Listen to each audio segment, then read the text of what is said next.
Empire.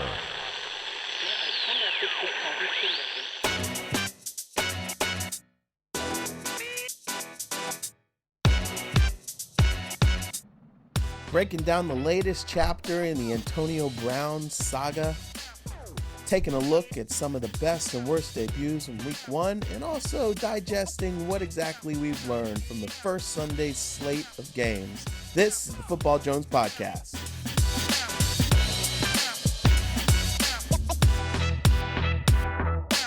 Welcome to the Football Jones Podcast. I am Mike Jones. You can read me at usatoday.com. You can follow me on Twitter at @ByMikeJones. Follow me on Instagram at @ByMikeJones. Welcome back.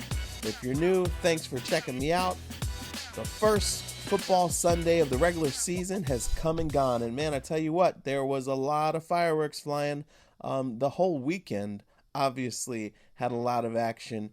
And before we get to the developments of what happened on the field, we've got to talk about Antonio Brown. Yes, he's absolutely crazy, but I think he is one of those maniacal geniuses because now I don't know how you can take a torch to one situation, take a torch to a second situation, and then wind up in one of the best situations you can absolutely ask for. Yes, he is now a member of the New England Patriots, and he is just only going to further add firepower to their offense and really now has a very real shot of winning a Super Bowl just months after signing with the rebuilding Raiders team. I think this is all calculated. I think everything we saw in the past week or two, something happened in the mind of Antonio Brown, and he realized he didn't want to be a part of the Oakland Raiders. And that's why he started plotting his exit there and figuring out what he could do to wear out his welcome. I know some people, when he got released, were saying that the Raiders were petty, that the Raiders ruined the situation here, but this was Antonio Brown. From posting the Mike Mayock letter about the suspension, from getting into an argument, yelling and screaming and throwing stuff and cussing out Mayock, to the tearful apology, to then an about face with the YouTube video with the wiretap of John Gruden, and then the Instagram post demanding his release. That was all calculated. He knew, for the second time in this calendar year, he knew that if he just ramped up the level of crazy, he was going to burn a bridge, just like he did with the Steelers. This time it was the Raiders. And I think, after he went off at Mike Mayock, I was told by a number of people familiar with the situation that the Raiders met and were trying to figure out what to do with him. And the options on the table were suspending him, releasing him, or sweeping it under the rug. And there were people in the organization who wanted to suspend him. There were definitely people who wanted to release him, but John Gruden wanted to try to work through this. He knows he's a talented guy. In a way, he feels sorry for him because he knows that these issues run deeper than football, and he wanted to work through things. They had a long talk. I was told that Thursday night, Antonio Brown spent hours late into midnight, past midnight, at John Gruden's house as they talked and had a heart-to-heart. And Gruden left that meeting in the wee hours of then Friday morning thinking that they had got things all hashed out and Brown was going to do everything required to be a quality member of the organization. Well, we all know now that the apology to his teammates was just window dressing. It was all part of the plot. Give this dude an acting contract because he had pulled it over on John Gruden, and then we know that this was not something that he really wanted. From the YouTube video, there was, I felt it, I kind of suspected, but, Chris Mortensen of ESPN reported that AB had actually reached out to social media consultants to try to figure out what he had to do to ramp up the level of crazy to get his team to grow tired of him. And he did it. And, there were jokes and memes and everything that, Bill Belichick and the Patriots are going to assign him. Well, that was not joking. It actually was true. And so now, Antonio Brown masterfully went from the Steelers to the Steelers' top rival, the Patriots. And we're going to see, but I am pretty sure he's going to get in there. He's going to work hard. He's going to conform to the Patriot way, because this is what Bill Belichick does.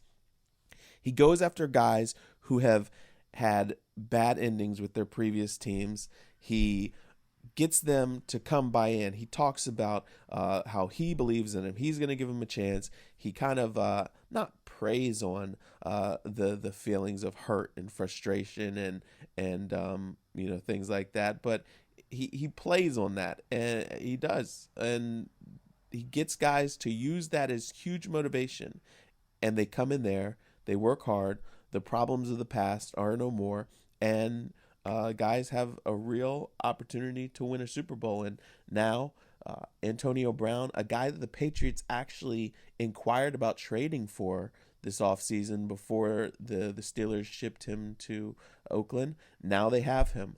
The Steelers basically, in a way, they didn't want to deal with the Patriots, but they wound up. Now they're going to have to see Antonio Brown. They didn't see him last night because he hadn't been officially on the team long enough to play, but they're going to see him in the playoffs, and what kind of drama that's going to be. And also, they got to be depressed because the Patriots didn't need Antonio Brown, as we saw last night. I mean, they just throttled the Steelers 33-3 and have all kinds of weapons, and now the rich just get richer. It's like the Golden State Warriors getting Kevin Durant, except Kevin Durant's not crazy. But I think that Antonio Brown's going to do just fine in a Patriots uniform. Yes, he forfeited about $20 million, but for these guys, a lot of these guys, the difference between 20 and 30 million doesn't really matter. It's about the opportunity to win and make the most of the twilight of your career, and that's what Antonio Brown is going to do. So that was the biggest story of the whole weekend, even though there was a lot of great games that we're about to get into here, but had to talk about Antonio Brown because I tell you, that is something that we haven't seen before. It just all kinds of drama, and it's going to be interesting to see. Does he indeed scale back on the social media, fly straight in the Patriot way, or is Bill Belichick basically going to, roll it out there? If Antonio Brown doesn't fly right, then I'm telling you, Bill Belichick will cut him in a heartbeat. I really want to see the languaging in that contract because I'm sure there's a lot of out clauses for the Patriots. Either way, that's going to unfold. It's going to be highly entertaining to watch him fit into that situation there, or not fit, but I think he's going to be okay. When we come back, we're going to talk about some of the best and the worst debuts. There were 6 new head coaches on Sunday. There were new quarterbacks. There was new rookies at other positions. And we're going to take a look at some of the best and some of the worst from week 1 when we come back.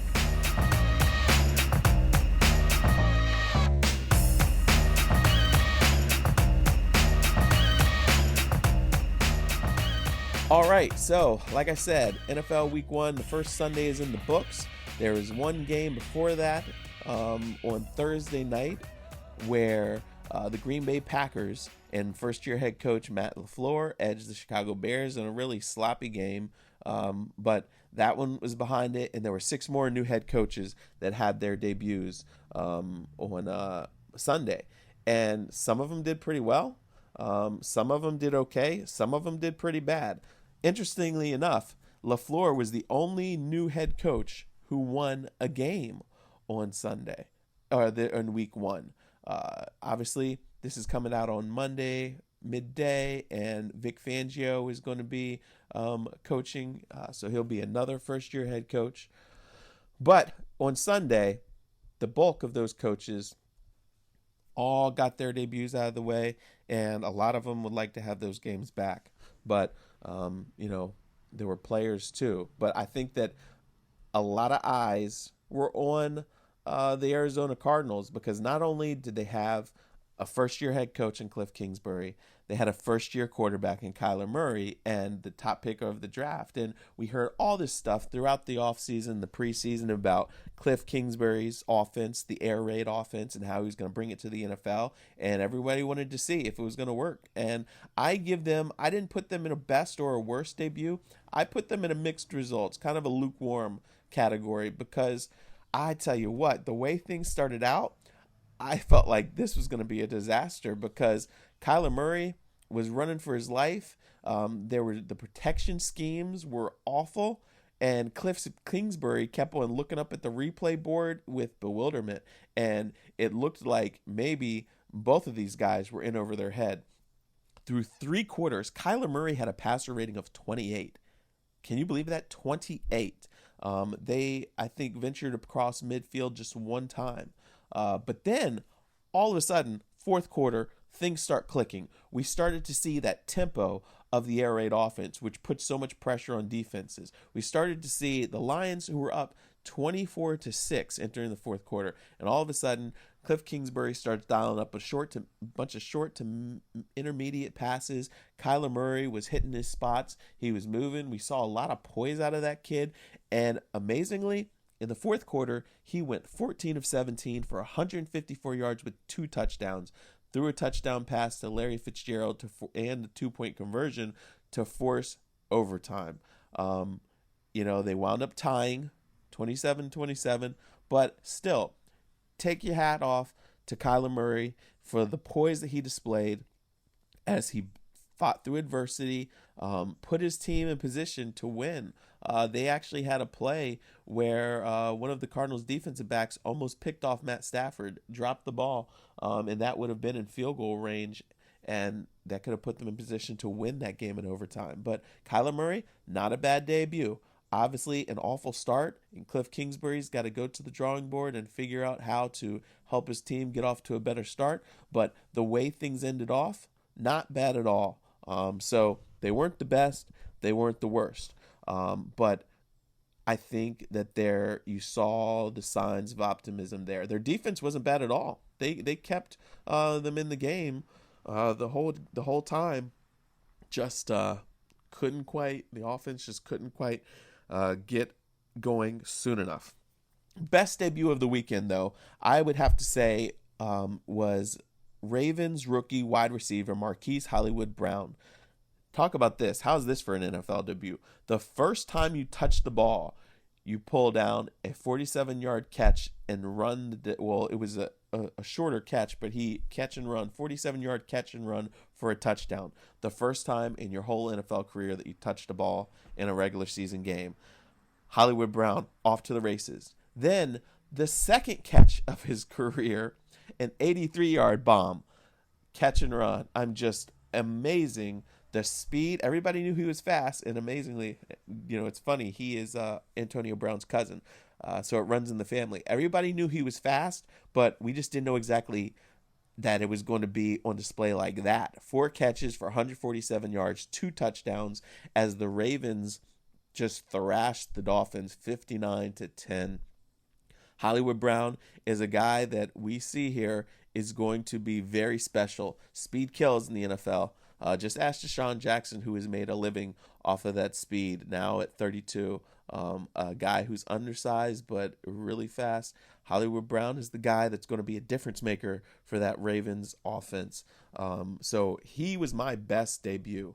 Another good debut, very good debut, was Detroit Lions tight end TJ Hockenson. Another rookie. He had 6 catches for 131 yards and a touchdown. That is a record for a tight end debut since the NFL and AFL merger back in 1970. Hawkinson's team blew a lead. They had to settle for a tie, but he himself did everything that he possibly could. This kid is going to be a really special tight end in the NFL. Another good debut, I will give it to Tennessee Titans offensive coordinator Arthur Smith. A lot of you guys probably don't even know his name, but he was their tight ends coach last year. And when Matt LaFleur left the Titans to go to Green Bay, Mike Vrabel wanted to figure out what he could do so Marcus Mariota was not starting over again and again, because that has been part of the problem in his career, is a lack of continuity.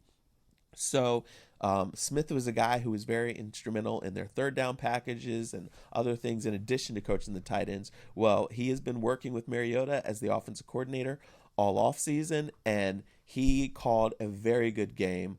Marcus Mariota had not had 3 touchdown passes in a single game since 2016.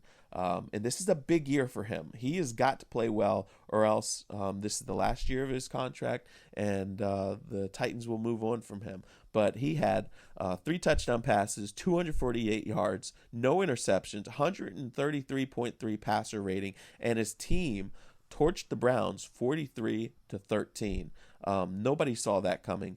The Titans also had 123 rushing yards and a touchdown. So there you see there was a lot of balance. I thought that Arthur Smith did a really good job of using the play action to cause doubt in the minds of an aggressive Browns defense.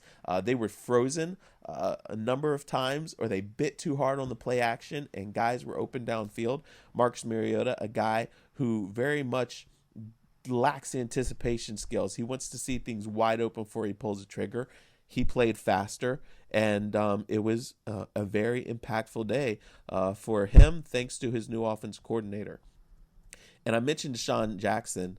He made his return to the Eagles after 6 seasons away. He was in Washington and in Tampa, but he went back to, he had been a Redskins killer before, early in his career when he started out with the Eagles, and now he got back to it. 8 catches for 150 yards, 2 touchdowns, 2 of those for 50 yards or more, those touchdown passes.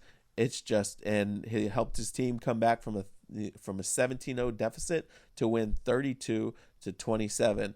Like I said, speed kills, and DeSean Jackson, showed that even though he's over the age of 30, he's still got it, and it's going to be special. Him and Carson Wentz, if Wentz can stay healthy, you saw there in the second half just how explosive the Eagles offense can be. You got Alshon Jeffries moving the chains. You got DeSean Jackson taking the lid off of the defense. They can run the ball. That's why the Eagles are my favorite to win the NFC East. Yes, they started off a little slow, but they're going to get better there. So those were my best debuts. The worst debut, we'll do a countdown. Worst debut, and this wasn't his fault, was Nick Foles. That was one of the worst, not the worst. Unfortunately for him, he comes there to Jacksonville, supposed to be the difference maker, and they signed him, the former Super Bowl MVP. They thought that he was going to help their offense match their effective defense, and he throws a 35-yard touchdown pass late in the first quarter. But on that play, he got crunched by defenders, and he broke his collarbone and is now out indefinitely. That is just gut-wrenching if you were the Jaguars. Obviously, it was on his left side, so it's not his throwing side. We'll see how long he's going to be out. They feel like he's going to come back at some point this season, but they really just don't know. You just hope that by the time he comes back, that they're not out of it. Another unfortunate debut was that of Jets head coach Adam Gase. He got fired from the Dolphins in the offseason.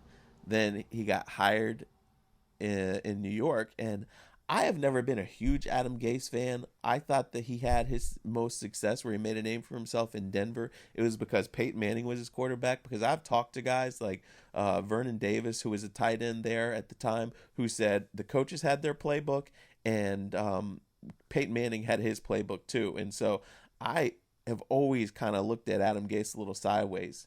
He was not great as a head coach in Miami, and the Jets are hoping that he's a difference maker there for Sam Darnold. But his team gets out to a 16-0 lead. They've got a 16-0 lead in the second half, but his offense was really not productive. They had 1 touchdown. They had a touchdown on defense. C.J. Mosley, former Raven, making his Jets debut, had an interception off a deflected pass, and the defense also recorded a safety. So that's 8 points right there. And it wasn't until they had 1 touchdown, and then they're up 16-0, and they go cold. The Bills scored 17 unanswered points and held on to win that game there.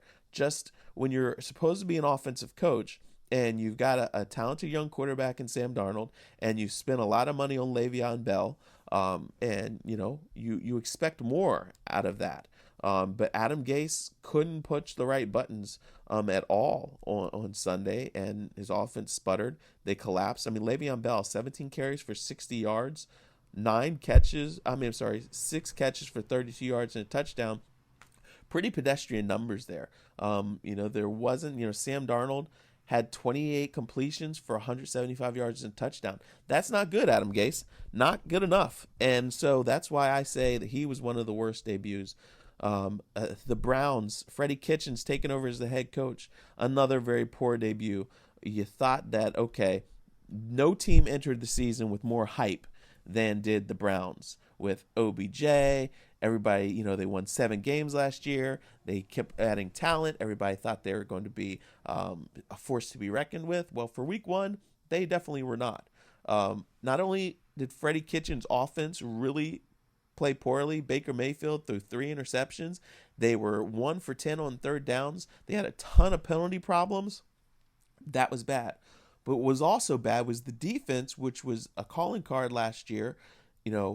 The Browns decided they didn't want Greg Williams as their head coach. He had been their defensive coordinator, then interim head coach, and then he's with the Jets now because the Browns didn't want him. Well, that defense really had a drop-off.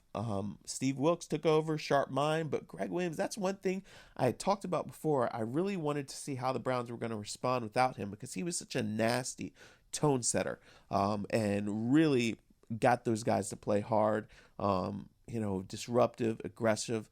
But their defense, if you let Marcus Mariota light you up like he did for 3 touchdown passes, Derrick Henry is a really good running back, but he had his way with them. He had a 75-yard catch and run for a touchdown. Not good at all. So the Browns, disappointing, stumble out the gates. We'll see how they bounce back. But no debut was worse than the Miami Dolphins. Brian Flores, new head coach, former Patriots defensive coordinator. I was watching this and just in disbelief how they got just thrashed by the Baltimore Ravens in a 59-10 loss. That's the most points that the Ravens have ever scored in franchise history. Lamar Jackson, there were questions. Everybody knew about his athleticism. Everybody saw his ability to run, but there were questions about his arm, and he wanted to show that he could take the next step in year 2 and be that passer. Well, I don't know if he's developed that much or if the Dolphins are that bad because he lit them up for 324 yards and 5 touchdown passes, career highs. He only ran the ball 3 times for 6 yards, so it wasn't with his leg. And I like that Jackson at the end of the game said not bad for a running back, having fun with the critics who have said that, he should have played running back or receiver instead of quarterback. But there was just absolutely no fire, no punch to the Dolphins. Everybody has said that they're going to be tanking when they dismantled their roster, traded away Laremy Tunsil and Kenny Stills. People started talking about them tanking for the top pick in the draft next year, and the Dolphins didn't want to hear anything about it. Well, I got to tell you, if you don't want people accusing you of tanking, you've got to put forth a better effort than that because there was nothing in that offense that looked good. There was nothing on that defense that looked good. Ryan Fitzpatrick, it wasn't his fault, all of it. The protection was bad, and the run game. It just was a bad attack. They put in Josh Rosen in garbage time, and he threw an interception. There was just nothing working well for the Dolphins. And I thought that Brian Flores, I expected better. I didn't think they were going to win, but I thought just based on what I knew from him from New England, I thought discipline and effort was going to be there. Maybe he was going to have a roster this year that's inferior in talent, but I thought that the effort was going to be there, but it was not. And just an awful debut, the worst of the league. So those were the best and the worst debuts. When we come back, we're going to take a quick look at a couple things that we learned from week 1, and then we'll wrap this thing up. One more segment here of the Football Jones podcast. Stick with me.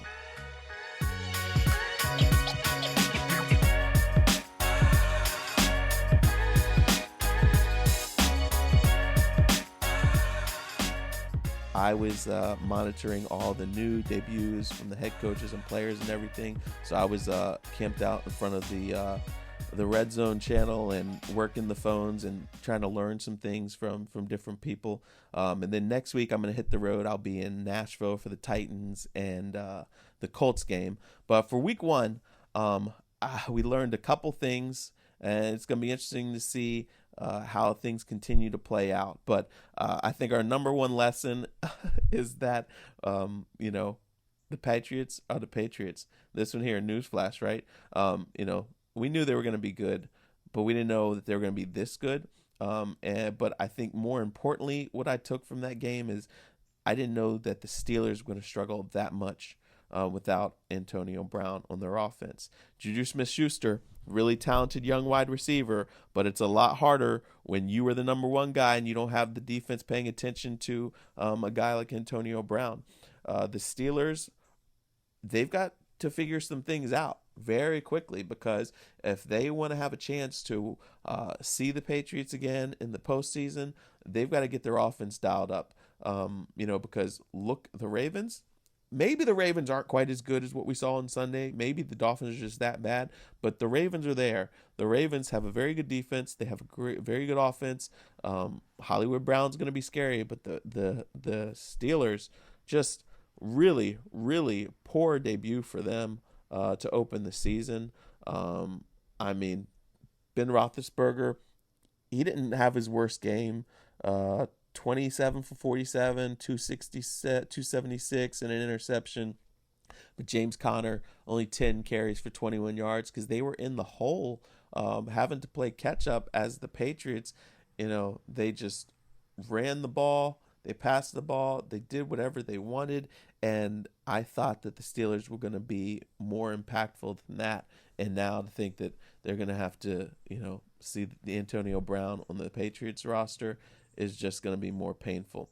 One guy who I thought was one of the biggest winners of Week 1 was Austin Ekeler, the running back for the San Diego Chargers, the LA Chargers. He was working as their starting running back and has been as throughout Melvin Gordon's holdout there. And Austin Ekeler had a really good game. If you had him on your fantasy team, good for you, because he did not disappoint. He had 6 catches for 96 yards and 2 touchdowns. I was looking at Keenan Allen's numbers. But Ekeler proved that he can be that do-everything running back that the Chargers need. And so you see, that's why they're not just beating down the door to try to get Melvin Gordon back. They feel like they have a really talented guy, and he showed against a good Colts defense he can be pretty impactful as a dual threat. Another thing that I learned is that the Colts aren't going to be that bad. They were right there, took the Chargers to overtime. Jacoby Brissett is not Phillip Rivers, but he's going to be better than what everybody thinks. Their defense, their offense, they've got a good supporting cast. They will be a balanced attack. I think that, we'll see what the Texans look like. And now that Nick Foles is out, it's going to be a struggle for the Jaguars. You never know what the Colts can do, but they're much more well-rounded a team. It's not that big drop-off without Andrew Luck. Obviously, he's a difference maker, but I think that they're going to be okay. Another thing to learn is that the Rams, they are better than what they were last year. I know it was just one game, but the things that told me that was the way that they played. Their defense was even more opportunistic, and their offense showed that they can play a physical style of football. It's one thing that Sean McVay, when he went back into the lab, he wanted to figure out how to make their offense better, because he saw in that low-scoring game in the Super Bowl that they had to get better. When the chips are down and your passing game isn't working, you've got to be able to hurt a team in a different way. And they had a blend of Malcolm Brown and Todd Gurley. Their defense was physical. They grounded out against the Panthers, won 30-27. I thought it was interesting that in the first half, we did not see a lot of Todd Gurley. He only had 5 carries for 8 yards. Meanwhile, it was Malcolm Brown. He wasn't, hugely explosive, but they split things up. Late in the game, though, the second half is when they really turn things on with Todd Gurley. And this goes back to what they're trying to do to make sure that they don't overwork him. They want him to be fresh at the end of season and also at the end of games. And we saw in the second half, they started using him much more. He finished the game with 14 carries for 97 yards. Obviously, Brown was the guy who had the 2 touchdowns. He was their goal line bowling ball there. But they've got something there, a good, well-rounded rushing attack. And the return of Cooper Kupp was huge for their offense, because late in the season last year, Jared Goff definitely missed their slot receiver, but having him back is going to make a difference. I just think that I wondered if the Super Bowl hangover was going to limit them, but from what I see here, I think they're even better than what they were last year. One more team that I was surprised by, and not in a good way, was the Atlanta Falcons. I thought that they were going to come out and be much more effective. I thought there was going to be a close game against the Vikings, but they looked bad. Matt Ryan, he did have 2 touchdown passes, but he had 2 interceptions as well. Their offense could not score until late in the game.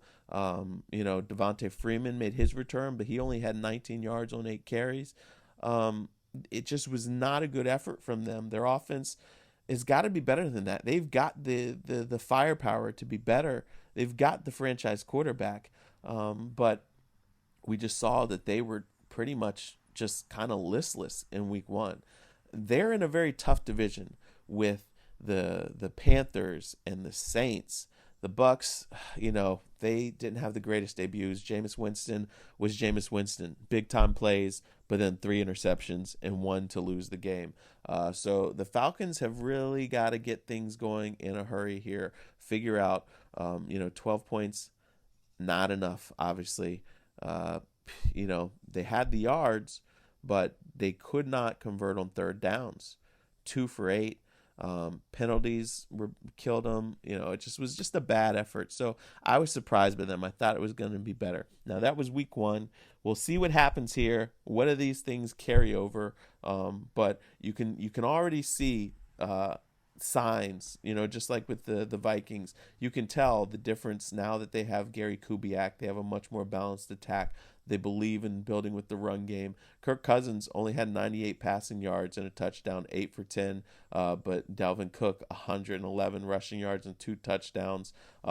They believe in more balance with this new offensive coordinator here. And that's the kind of football, physical defense, physical run game with the pass game sprinkled in. There are definitely going to be times when Kirk Cousins has big passing games, but they want more balance. So that's kind of what the Falcons should be. They've got the ability to have a strong run game, but they also have the franchise quarterback in Matt Ryan and receivers like Julio Jones, Mohamed Sanu, and Ridley. They've got to be better. But we'll see what happens in week 2. Hope you enjoyed the first Sunday of the NFL. We'll watch these 2 Monday Night Football games, the Texans and the Saints, and the Broncos and the poor Raiders. And we'll see what happens, what we can take from that. I will be back later in this week with my picks and predictions and players to watch for week 2. And hope you have a good week. Again, tell your friends. Let them know, subscribe, download this podcast. If you have any questions, I was great. I got to hear from some of you guys. I really appreciate the kind words. I'm glad to hear you guys are in the emails I got, enjoying the podcast. Aim to continue to have fun with this and keep bringing you great insight about the NFL. It's going to be a fun season. So if you have questions, suggestions, again, you can email me, mjones@usatoday.com. And again, I will see you Thursday as we break down week 2 action for the NFL season. Thanks again for listening to the Football Jones podcast.